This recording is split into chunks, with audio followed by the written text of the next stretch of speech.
Warning: the following video contains images and spoken word that may be too intense for some viewers. Viewer discretion is advised.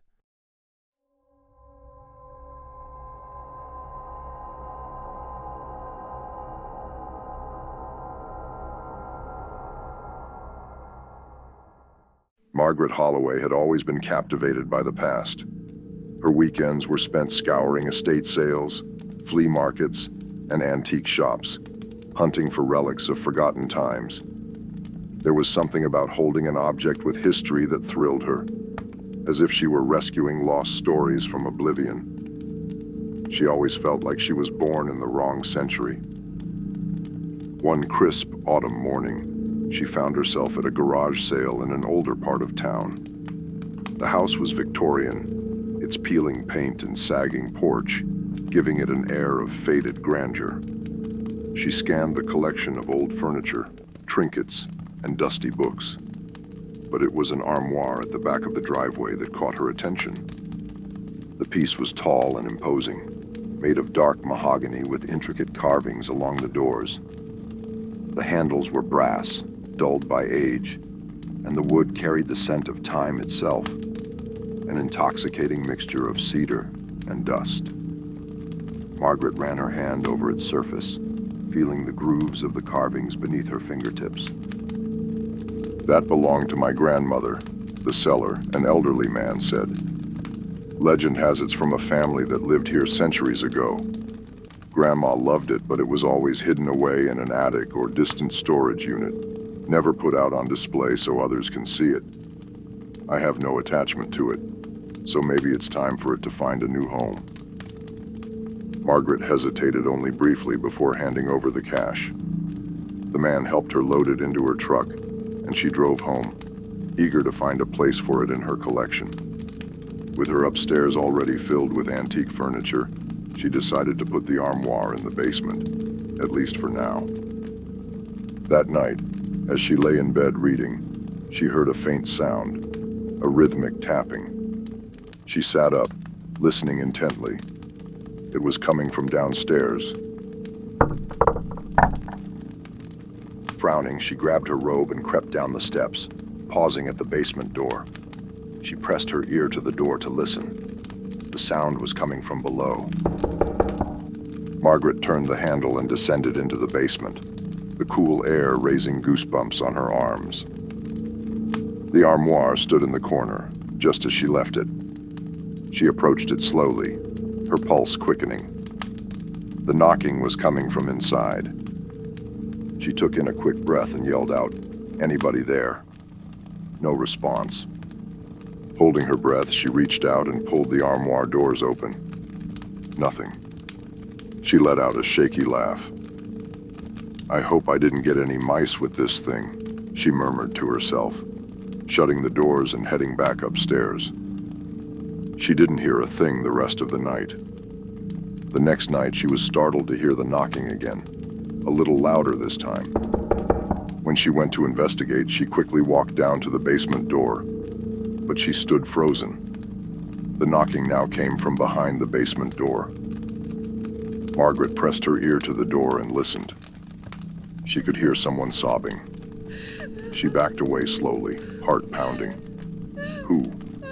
Who's there?" she questioned. Again, no answer. She slowly opened the basement door and saw nothing. Margaret couldn't sleep the rest of the night, worried she would hear the knocks again.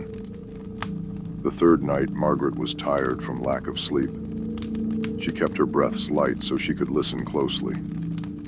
Then a knock came at her bedroom door. Margaret's heart pounded. She stood up cautiously and walked to her bedroom door, opening it slowly. Nothing. Then the sound of a woman's voice whispered in her ear. "Help me. Release me." Margaret ran from the room, not sure where she was supposed to go. The knocking followed her through the house, a relentless, unseen presence. Panic welled in her chest, and she knew she had to find out what was happening. Margaret ran to the basement door. She leaned up against it and yelled loudly so she could be heard downstairs. "What do you want?" Margaret's skin crawled when she heard a whisper from behind the door. Peace, bring me peace. "Who are you?" Margaret whispered. Eleanor. The voice whispered back. Margaret ran terrified back to her bedroom, and she spent the rest of the night sitting up in the corner of her bed, her covers pulled up tight to her chest, thinking of what to do. She had to resolve this, whatever this is. Determined to solve the mystery, Margaret researched the history of the Armoire. She visited the local archives, searched old property records, and finally tracked down a family name, Whitmore. Then she found the name of the woman that owned the Armoire, Eleanor Whitmore. The name sent a shiver through her. Eleanor had died over 200 years ago. But there was something strange about the records. Eleanor had a tombstone at the old cemetery outside of town, but the record said her body was never placed there. Desperate for answers, Margaret examined the armoire more closely. She ran her hands along the back paneling and noticed something loose. Carefully, she pried it open and gasped. Inside was a small, yellowed bone. Margaret recoiled, dread curling in her stomach. This wasn't just an old piece of furniture. It was a tomb. Margaret spent the next hour removing bones from a hidden compartment under the armoire. It wasn't a complete skeleton, but most of it was there. She laid out the bones at the foot of the armoire to view them. She slowly ran her hands over the cold bones. "Oh, Eleanor, is this really you?" Margaret said mournfully. One of the doors of the armoire creaked open slowly. A feeling of despair fell about the air, and Margaret could feel the presence of Eleanor. She realized then that Eleanor's spirit had been trapped within the armoire, bound to it by her own remains. If Margaret wanted to give Eleanor peace, she would have to lay her to rest properly. The old cemetery had long been forgotten. Margaret had to ask some of the older citizens in town if they remembered where it was. They told her it was way out east of town, but most of the tombstones are still there. You could find it easy enough if you wanted to. Armed with a flashlight and a shovel, Margaret drove to the old cemetery that night. There was nobody to witness her as the cemetery was long abandoned and forgotten.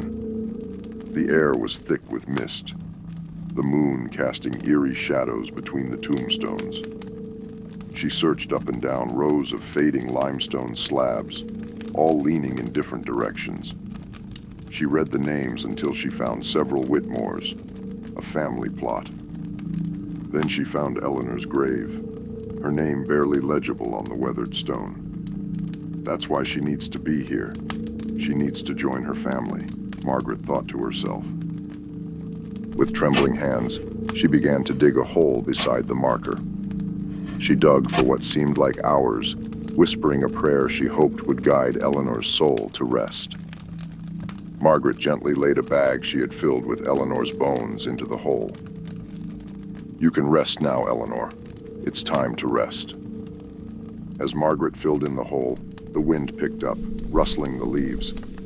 Margaret swore she heard a sigh, soft, almost relieved, before silence settled over the cemetery once more. When she returned home, the house was still. No more knocking.